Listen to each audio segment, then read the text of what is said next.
Bonjour, bonsoir en fonction du lieu où vous recevez cette chaîne, cette vidéo, Charlie Info FR. Je reviens avec d'autres informations pour que nul n'en ignore. Il est important d'en parler, de parler et de parler encore. En ce moment, je viens d'écouter une émission, ou si vous voulez, n'est-ce pas, un reportage sur la CRTV faisant état de ce que il y aurait un ensemble de personnes qui auraient déposé leur qui auraient, je veux dire, déclaré leur candidature, qui ont été cités dans ce reportage, mais certains autres n'ont pas été cités pour des raisons que j'ignore. C'est certainement quand vous allez suivre le reportage en question, vous allez vous poser la question de savoir ce qui se passe réellement. C'est pour cela qu'il est important d'être vigilant et de voir pour comprendre, se poser les bonnes questions et arriver, n'est-ce pas, à des meilleures réponses. Je vous laisserai voir d'abord cet extrait de reportage de la CRTV et je reviendrai pour un petit commentaire. Mais avant, likez, partagez, commencez à mettre le pouce bleu, activez la cloche de notification pour ne rien rater de nos publications et faites un effort de vous abonner à la page et de partager si cela vous intéresse. Sans plus tarder, on regarde d'abord le reportage et on revient pour un petit commentaire. Ils viennent d'horizons divers et sont le reflet de la vitalité de la démocratie camerounaise. Les candidats qui jusqu'ici ont annoncé leur intention de briguer la magistrature suprême. Depuis le début de cette année électorale, leur nombre va sans cesse croissant. Et à 3 mois de l'élection présidentielle, ils sont déjà plus d'une dizaine à avoir fait acte de candidature. Aux novices se sont ajoutés les vétérans. Parmi eux, Bello Bouba Maïgari, président national de l'UNDP. Il a été investi le week-end dernier au cours d'un comité central de l'Union nationale pour la démocratie et le progrès. Célestin Bedzigi, président national du PAL, parti de l'Alliance libérale, qui annonce pour le 12 juillet prochain la tenue du Conseil politique national du parti dont il est le président. Ayant également fait acte de candidature, Issa Chiro Mabakari, président du FSNC, Front pour le salut national du Cameroun. Joshua aussi, candidat du Social Democratic Front. Il a été investi par le SDF au cours d'une convention extraordinaire. C'était au mois de mars dernier à Yaoundé. Akerimona, c'est le candidat qui a annoncé son intention sous la bannière du parti Univers. On se souvient qu'en 2018, c'est Cabral Libi qui avait été investi par le parti dirigé par Prosper Nkouvondo.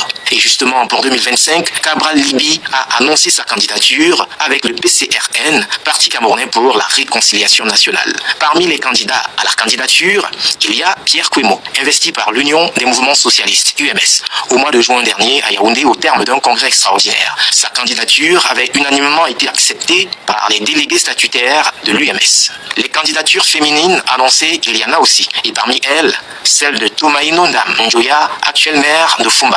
C'est au mois de janvier, c'est-à-dire en début d'année, qu'elle a annoncé son intention de briguer la magistrature suprême avec l'UDC. Serge Espoir Matomba, du PURS, est lui aussi porteur d'un destin national. Cela va sans dire, le microcosme politique bouge. Les annonces de candidature s'enchaînent et déchaînent les passions. Les uns et les autres n'attendent plus que la convocation du corps électoral pour se soumettre aux autres étapes du processus, notamment le dépôt des candidatures et leur validation ou non conformément à la loi. C'est une certitude, le MRC ne pourra pas investir Maurice Kamto comme candidat à l'élection présidentielle. Il devra mobiliser d'autres possibilités qui s'offrent à lui, candidature indépendante, peut-être on y reviendra, ou investiture par un autre parti politique. On entend certains partisans du MRC sur il reste évidemment la possibilité de la candidature indépendante, mais je rappelle que sur la candidature indépendante, article 121 du code électoral, on va également le voir en tableau, il faut être présenté par 300 personnalités originaires de toutes les régions, à raison de 30 par région, possédant la qualité soit de membre du Parlement, ou d'une chambre consulaire, du conseil municipal ou conseil régional, ou de chef traditionnel de premier degré. Autant dit, Alors les amis, blague à part, la situation au Cameroun est en train de prendre une tournure aux allures un peu dangereuses. Il est important d'en parler pour que nul n'en ignore et que vous puissiez partager pour que tout le monde sache ce qui se passe. Il est important de jouer ce rôle maintenant et tout de suite.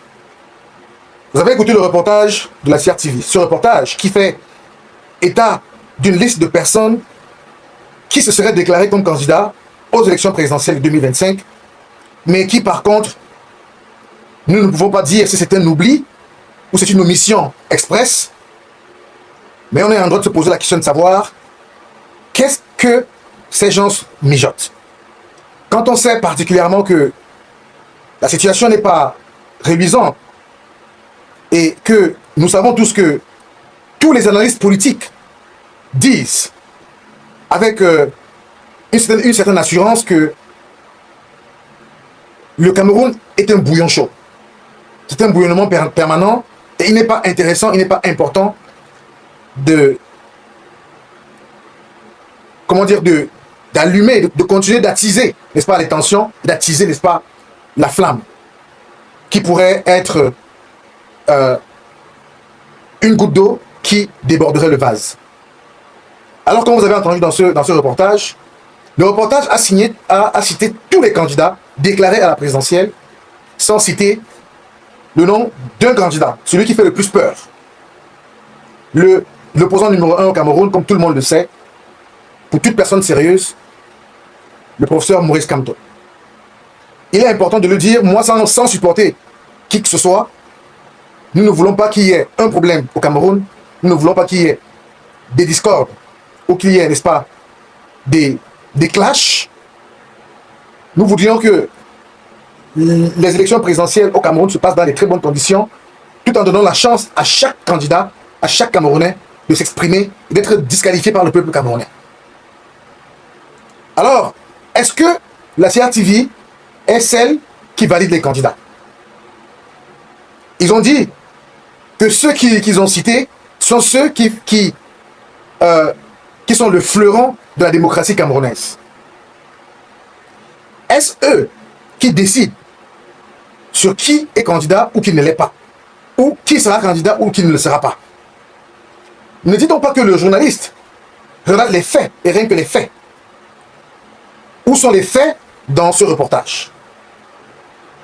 Si le journaliste était vraiment esclave des faits, et si le journaliste n'était pas un adepte ouvert de la politique, est-ce que quelqu'un pourrait aujourd'hui au Cameroun omettre ou alors oublier de citer le professeur Maurice Kamto comme un candidat déclaré à la présidence de la République en 2025? Que non. Que non, parce que nous avons tous vu que Maurice Kamto s'est déclaré aux premières heures, n'est-ce pas, de 2025 et a rendu clair, sans ambiguïté, son désir de se porter candidat et d'être candidat d'ailleurs aux élections présidentielles de 2025. Alors, pourquoi ce reportage a omis ou a oublié de mentionner le nom de M. Maurice Kamto? Moi, je ne suis pas du MRC, moi, je ne suis pas du RDPC, je ne suis pas du PCRN, je ne suis d'aucun parti, d'aucun bord. Je me réserve le droit de voter le moment venu si le candidat me présente un bon discours, je veux dire un bon programme, alors je choisirai le candidat qui présente un bon programme, un programme compréhensible et réalisable du point de vue de la situation politique, sociopolitique et économique du Cameroun. Moi, je me pose simplement des questions. Pourquoi ce jeu de malice? Pourquoi les gens s'amusent avec les gens quand on sait que c'est une question qui peut ramener du trouble dans le pays?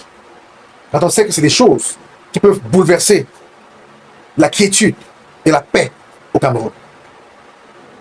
Nous nous posons la question honnêtement, sans aucune arrière-pensée, tant pour moi. Et vous, qu'est-ce que vous en pensez? Qu'est-ce que vous pensez de cela quand on sait qu'à B-News, avec Ernest Obama, il y a eu la même chose? Toujours en train de dire le président M. Kamto ne sera pas candidat, le MRC ne sera pas dans la course, et même avec Patrice Roufoué qui continue de faire la même chose, de dire dans le même sens, dans le même ordre d'idées, pour disqualifier un parti politique qui n'a pas été banni, qui n'a pas été sanctionné et qui est reconnu légalement en activité. Voilà ce que je voulais dire aujourd'hui. Vous qui êtes à la maison, qui avez écouté ce reportage, qu'est-ce que vous en pensez? Vous qui regardez cette vidéo en ce moment, qu'est-ce que vous en pensez? Dites-nous votre pensée, votre réflexion par rapport à ce qui s'est par rapport à ce reportage. Et on se revoit dans une prochaine vidéo avec une autre information. S'il plaît à Dieu. Portez-vous bien. Ciao, ciao.